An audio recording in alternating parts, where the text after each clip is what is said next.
What the hell happened to bodybuilding? I feel like there's not enough people talking about just how messed up this sport really is. And the most ironic part is the contrast between how it began and what it has become. Bodybuilding originally was about seeking maximal physical development. Not just looking your best, but also feeling your best. The magnificent aesthetics from the Bronze and Silver era came as a result of the strength, flexibility, endurance, fitness, and most importantly, health that these athletes achieved through their training and lifestyles. Early bodybuilders were some of the healthiest people on the planet, and many of them went on to become some of our greatest examples of longevity by not just surviving but also thriving well beyond the average life expectancy. Compare that to what we have now, where the highest level of the sport can't be described as anything other than grotesque. These quote-unquote athletes are required to abuse an unimaginable cocktail of drugs to put on as much muscle as chemically possible, while also stripping the body of almost all its essential fat reserves. These people are not healthy, and when they compete, which is supposed to be their absolute peak form, is when they are the least healthy. You simply cannot be a high-level bodybuilder without engaging in reckless and potentially deadly behavior. All of this to achieve a look which is unnatural,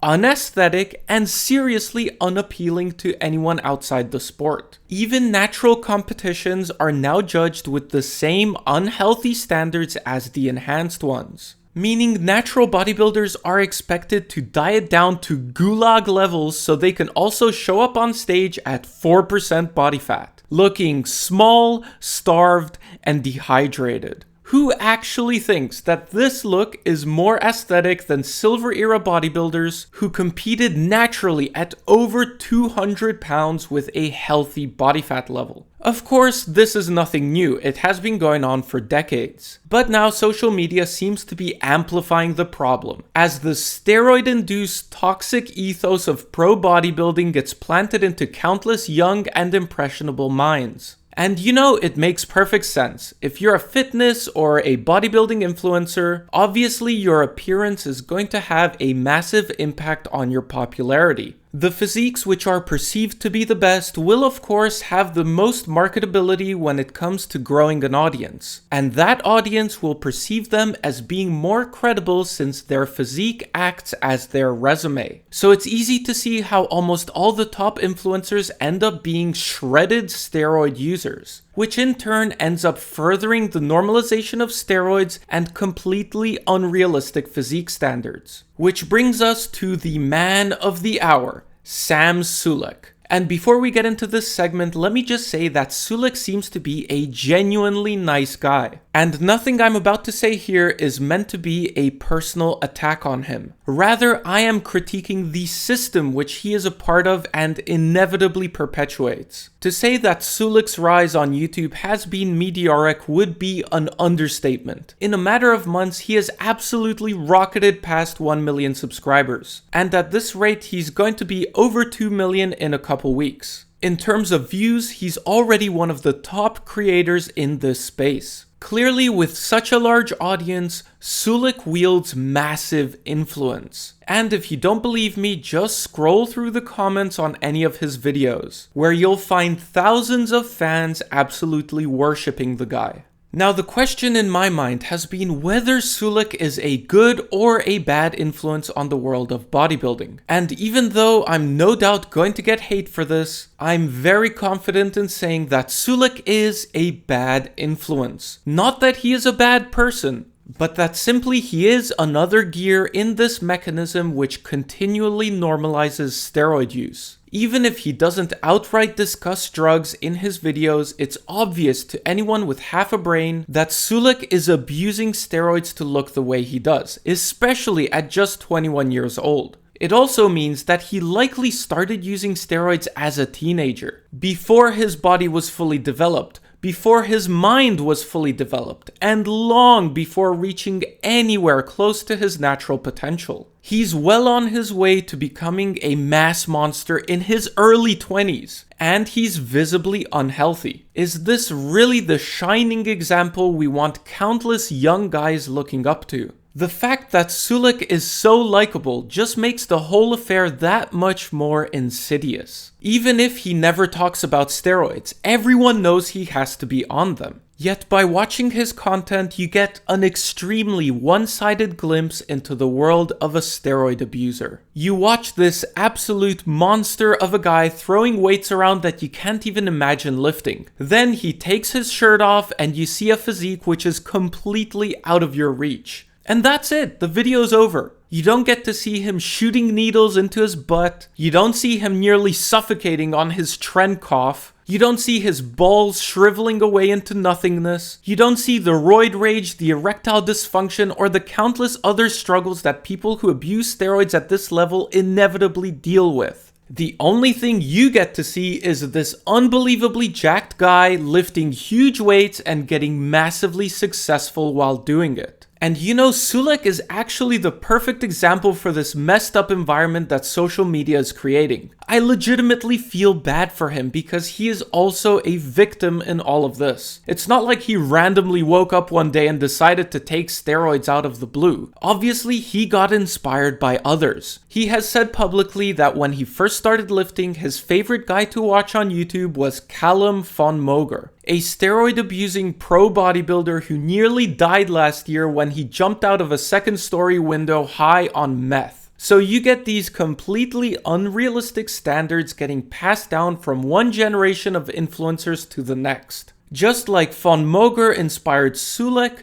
Sulek will inspire others and the cycle never ends. That's why I'm saying there's nothing inherently evil about Sulek. He is but another gear in the mechanism. Then one day, as morbid and as sad as it may be to think about, he will very likely succumb to his steroid addiction. And everyone will say, oh my gosh, he's gone so soon. He was a legend. He was the greatest. He will live on forever. Meanwhile, everyone was sitting around watching this guy kill himself in 4K, talking about how he's such a nice guy and how inspirational he is. Then some other juiced up influencer can take his place, just like Sulek now stands in the footsteps of Joe Lindner, John Meadows, or Z's. On my podcast, I made the comparison between Sam Sulek and Nikocado Avocado. At the time, it was just some random silly comment that came to my mind. But really, the more I think about it, the more convinced I get. Obviously, they have radically different personalities and approaches. But just try to look beyond that for a second and get to the root of what they are doing. They are both trading their health for short-term gratification, money, and fame. Also, I find it fascinating how radically different people's opinions are towards steroids compared to other drugs. Just imagine if some famous YouTuber was very publicly struggling with a meth addiction. Do you think anyone would get inspired by their body wasting away or their teeth falling out? Everyone would likely be outraged and trying to get that person the help they need. But when it comes to steroids, everyone just turns a blind eye because one of the side effects of steroid abuse is getting very big muscles, so it's all good, right? And so the unrealistic physique standards continue. More and more lifters end up with body dysmorphia. You get teenagers on TikTok doing the 30-day trend challenge, teaching each other how to order SARMs, or proudly showing off their first cycle, when they clearly have only been training for a couple of months. But hey, I'm sure they binged watched at least 10 More Plates More Dates videos, so I'm sure they know what they're doing, right? And people like Sam Sulek or the Trend Twins or friggin' countless others get applauded because at least they aren't claiming natural. That's it. That's where we set the bar. As long as you're not a fake natty, you can pretty much do whatever you want, and people will love you for it. If you want to see examples of people normalizing steroid use, look no further than my own comment section. The steroid junkies always get triggered when I talk about this stuff, and I'm sure they'll show up on this video as well. They'll call me a cringy little skinny natty nerd, or just do their very best to justify and normalize their own drug abuse. Like, look at this guy commenting on a video I made about the worst side effects of steroids. He says, "All these things can be avoided with proper knowledge of knowing what you're doing. Shrinking of balls can be prevented with HCG. Acne, use Accutane, lower dose, skincare routine. Gyno, AI and estrogen blockers." Now, to some of you, this might sound insane, but this is literally a normal thought process among bodybuilders. Oh, I'm getting a bunch of side effects from abusing drugs? Not to worry, I can just take all these other drugs to balance it all out. It's not like those drugs could possibly have side effects of their own as well. Man, how the hell did we come to this? I can just imagine Steve Reeves and Marvin Eder rolling in their graves. How can people seriously be making themselves these convoluted drug cocktails and acting like it's a totally normal thing to do? Messing around with your body's endocrine system like you're customizing a video game character. Here's another one. I was natural for quite a while, but honestly, you plateau at about 18 months. And that's where the gains stop. I said screw it and jumped on gear. Couldn't be happier. This kind of mindset is unbelievably stupid, and it's also depressingly common nowadays. You hit your first plateau after your newbie gains, so you immediately start taking drugs? What happened to figuring out your programming? Fixing your diet or lifestyle? Maybe training a little harder? Or how about just having some damn patience? We have naturals on this platform still making amazing gains after 10 or 15 years. Yet this guy couldn't possibly make any more gains after a year and a half.